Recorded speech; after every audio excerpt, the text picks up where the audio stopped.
ओम नमः शिवाय। हर हर महादेव।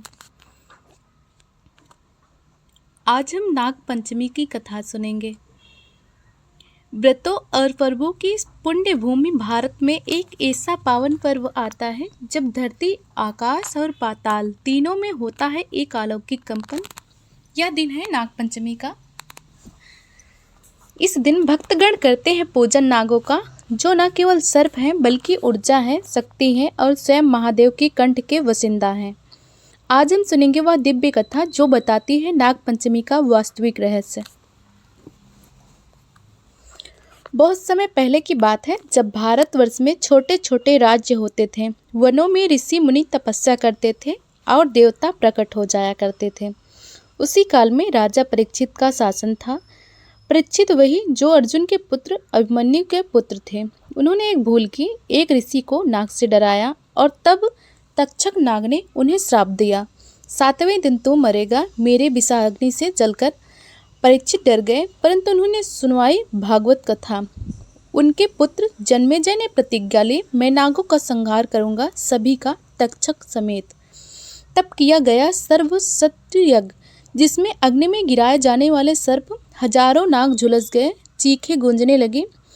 इंद्रदेव भी घबरा गए क्योंकि तक्षक उनके पास था और स्वर्ग भी कांप उठा। नारद जी दौड़े पहुंचे उस बालक के पास जो इस नरसंहार को रोक सकता था। वह बालक था आस्तिक ऋषि। आस्तिक ब्राह्मण और नाग कन्या के पुत्र थे। उनकी मातृभक्ति, उनकी करुणा और ज्ञान के राजा जन्मेजय का हृदय बदल दिया। राजा ने यज्ञ को वहीं रोक दिया। नाग वंश बच गया। तक्षक की भी रक्षा हुई और उस दिन पंचमी था। उस दिन को नाग पंचमी कहा जाता। जब सर्पों की रक्षा हुई, मानवता जीती और दया की विजय हुई। तब से आज तक हर श्रावण मास की शुक्ल पक्ष को पंचमी को मनाया जाता है। यह पर्व श्रद्धा, करुणा और सौहार्द का। अब कथा बढ़ेगी एक ऐसे गांव की ओर जहां एक ब्राह्मण रहता था। नाम था सत्यसेन। उनके 7 पुत्र थे, परंतु सभी अभिमानी और अहंकार में डूबे हुए। एक दिन सत्यसेन ने कहा, पुत्रों, आज नाग पंचमी है, सर्पों को दूध चढ़ाओ और उन्हें पूजो। पर वे बोले, पिता, ये सब अंधविश्वास है। वहीं गांव के एक कोने में एक गरीब विधवा रहती थी, गंगाबाई। उसका एकमात्र बेटा कन्हैया मिट्टी से नाग बनाकर पूजा करता था। गंगाबाई अपने छोटे से आंगन में मिट्टी के 7 नाग बनाती हैं, उन्हें तुलसी पत्र और चावल अर्पित करती हैं और एक कटोरे में गाय का दूध भरकर रखती हैं। उसका बालक कन्हैया गा रहा होता है, नाग देवता आओ म्यारो अंगना, दूध पीजो भगवन, रक्षा करो भगवन। इधर सत्यसेन के 7 पुत्र हंसते हैं। एक विधवा क्या पूजा करेगी, नाग क्यों आएंगे इसके पास। पर उसी रात गांव में कोहराम मच गया। एक एक करके 7 सर्प निकलते हैं और सत्यसेन के 7 पुत्रों को डसते हैं। सत्यसेन चीखता है, हे नागराज, क्या पाप किया हमने। पर तभी एक आवाज आती है, श्रद्धा का अपमान किया, अहंकार किया। ब्राह्मण की आंखों से आंसू बहते हैं। हे नागदेव, मुझे क्षमा करो, मेरे पुत्र को लौटा दो। गांव वाले दौड़कर आते हैं गंगाबाई के पास, उसे बुलाते हैं। तेरे बेटे की पूजा सच्ची थी, वही अब रक्षा करेगा। गंगाबाई रोती है, कन्हैया के माथे पर हाथ रखती है, बेटा, अपने नाग देवता से कहो कृपा करें। कन्हैया सर्पों के सामने दीपक लेकर बैठता है। उसकी आंखों में आंसू हैं लेकिन विश्वास भी। हे नागराज, मेरे दोस्तों को माफ कर दो, उन्होंने गलती की, पर वे बुरे नहीं हैं। आश्चर्य, 7 पुत्रों की सांस लौटने लगती है। सांप पीछे हट जाते हैं और एक दिव्य ज्योति आकाश से उतरती है। वह कोई और नहीं, स्वयं नागराज वासुकी थे। उन्होंने कहा, श्रद्धा के आगे क्रोध भी शांत हो जाता है। उस दिन पूरे गांव में विजय ध्वनि गूंजी। गंगाबाई को मां का दर्जा मिला, कन्हैया को देवता के तुल्य सम्मान। सत्यसेन के पुत्रों ने पहली बार सिर झुकाया और मिट्टी के नाग को बनाकर दूध चढ़ाया। सारी स्त्रियां पूजा में लीन थीं। ओम नमो नागाय नागराजाय नमः नमः। उस दिन से एक परंपरा बनी, मिट्टी के नाग बनाकर पूजा करने की, श्रद्धा और संकल्प से सर्पों की कृपा पाने की। नाग पंचमी अब मात्र एक पर्व नहीं, एक संस्कार बन गया। प्रकृति से प्रेम करने का, सांपों से डर नहीं स्नेह करने का। महादेव के कंठ में विराजमान नाग वासुकी, शेषनाग, अनंत, तक्षक, करकोटक, इन सब का स्मरण होता है इस दिन। जो इस दिन पूजा करता है श्रद्धा से, उसे कभी विष का भय नहीं रहता, ना ही अकाल मृत्यु का, ना ही संतान हानि का। अब कथा बढ़ती है सर्पों के अधिपति शेषनाग की ओर, जिन्होंने स्वयं धरती को अपने फनों पर संभाला है, जो भगवान विष्णु के सैया हैं। एक समय की बात है, एक संत थे पतंजलि ऋषि, योग शास्त्र के ज्ञाता, ध्यान में स्थिर। उनकी इच्छा थी भगवान शेषनाग के दर्शन की। वे एकाग्र हो गए, घने वन में बैठकर वर्षों तक ध्यान किया। शीत, वर्षा, धूप कुछ भी उन्हें विचलित ना कर सका। अंततः एक दिन एक विशाल ज्योति उनके सामने प्रकट हुई और उनमें से प्रकट हुए शेषनाग। शेषनाग बोले, ऋषिवर, तुमने मुझे बुलाया है, बताओ सेवा। पतंजलि बोले, प्रभु, मैं जानना चाहता हूँ, आपके फनों पर धरती टिकी है, फिर भी आप शांत कैसे रहते हैं?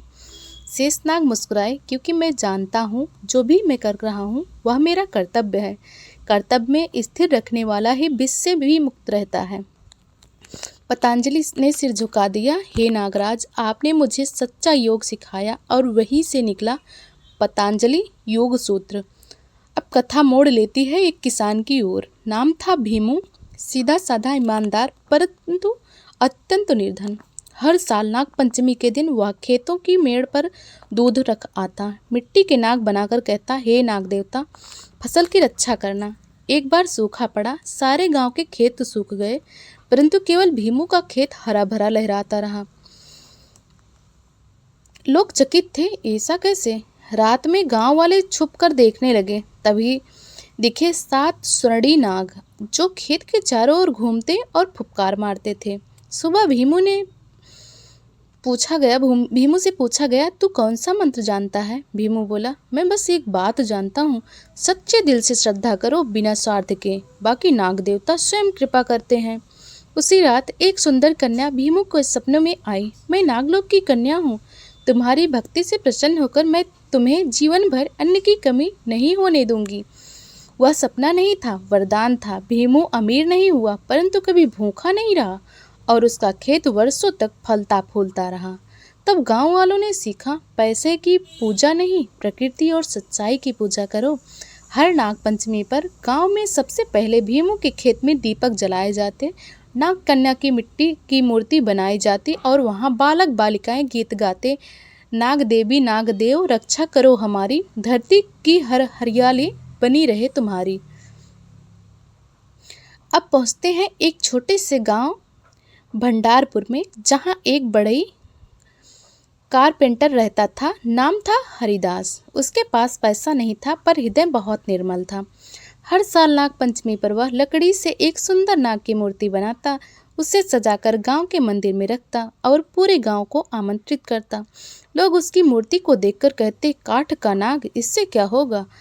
पर हरिदास मुस्कुरा कर कहता, अगर भाव सच्चे हों तो काठ भी देवता बन जाते हैं। एक बार गांव में एक जमींदार आया, वो जो पुरानी परंपराओं का विरोधी था। उसने कहा, नाग पंचमी सिर्फ अंधविश्वास है। अगर काठ के नाग कुछ कर सकते हैं तो इस बार मैं दूध नहीं चढ़ाऊंगा। हरिदास ने विनम्रता से कहा, श्रद्धा छोड़ो मत, चाहे परीक्षा जैसी भी हो। पर जमींदार ने हट किया और नाग पंचमी के दिन मंदिर बंद करवा दिया। रात को गांव में हलचल मच गई। जमींदार के घर में असंख्य सर्प प्रवेश कर गए। जमींदार कांप उठा। उसने अग्नि प्रज्वलित की, मड़ियों का दान किया, पर सांप ना हटे। तब किसी ने कहा, हरिदास को बुलाओ, उसकी प्रार्थना असर करेगी। हरिदास आया, काठ की वही नाग मूर्ति लेकर आया और पूरे विश्वास से बोला, हे नागराज, इस अहंकारी को माफ करो, ये अज्ञानी है पर अब पश्चाताप कर रहा है। सर्प धीरे धीरे लौटने लगे और एक तेज रोशनी में तक्षक नाग प्रकट हुए। तक्षक बोले, हम विनाश नहीं जागृति लाते हैं। जो अपमान करता है उसे चेतावनी देते हैं, पर जो प्रेम करता है उसे जीवन भर की रक्षा देते हैं।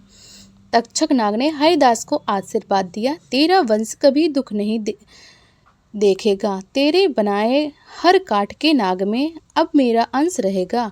उस दिन से भंडारपुर में काठ के नाग की पूजा होने लगी। हर घर में एक लकड़ी का नाग बनवाया जाता और श्रद्धा से दूध अर्पित किया जाता।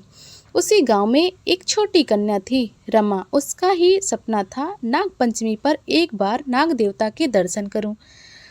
वह दिन रात अपने आंगन में मिट्टी से नाग बनाती, सजाती, गाना गाती, नाग देवता आओ मेरे द्वार, तुम बिना सूना मेरा संसार। एक दिन वह बीमार पड़ी। डॉक्टर ने कहा अब आशा नहीं। रमा की माँ रोती रही, नाग देवता मेरी बेटी को बचा लो। रात के तीसरे पहर उसके कमरे में प्रकाश फैला। 7 सफ़ेद नाग वहां प्रकट हुए और उसके बीच में नागमणि। उस नागमणि के स्पर्श से रमा की सांसें लौट आई, उसकी आंख खुल गई। सुबह जब गांव वाले आए तो देखा रमा के माथे पर एक चांदी का नाग चिन्ह उभरा था।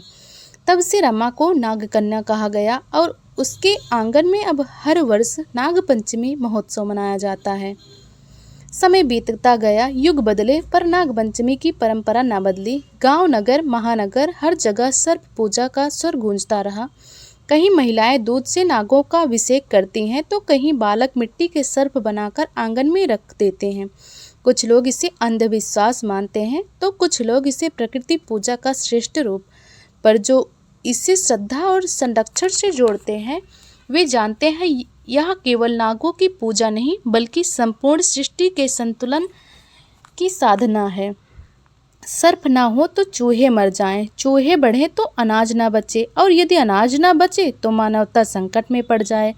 इसलिए सर्प केवल डरने की वस्तु नहीं बल्कि प्राकृतिक प्रहरी हैं। उनका आदर करो, डर नहीं। एक ऋषि ने कहा था, जो नागों से प्रेम करता है वह प्रकृति से प्रेम करता है और जो प्रकृति से प्रेम करता है वह स्वयं परमात्मा के समीप होता है। इधर कैलाश पर्वत पर महादेव ध्यानस्थ बैठे थे। उनके कंठ में वासुकी विराजे थे और नेत्रों में करुणा थी। माँ पार्वती ने पूछा, नाथ नागपंचमी का मूल क्या है? शिव मुस्कुराए, यह दिन है सर्पों की स्मृति का, जिन्होंने विष को पीकर सृष्टि की रक्षा की। यह दिन है मनुष्य को याद दिलाने का कि सर्पों से डरो नहीं, उन्हें समझो, सम्मान दो। शिव बोले, नागपंचमी केवल पर्व नहीं, यह परीक्षा है। क्या मानव अभी भी प्रकृति का मित्र है या शत्रु? जो दूध अर्पित करता है श्रद्धा से, वह अपने भीतर का विष भी मुझे सौंप देता है। ना केवल जीव नहीं, वे ऊर्जा हैं, कुंडलिनी, चेतना और चेतावनी भी। पार्वती ने कहा, नाथ आपकी बातों ने हृदय छू लिया। और तभी एक दिव्य दृष्टि प्रकट हुआ और सारी पृथ्वी पर नाग पंचमी का उत्सव।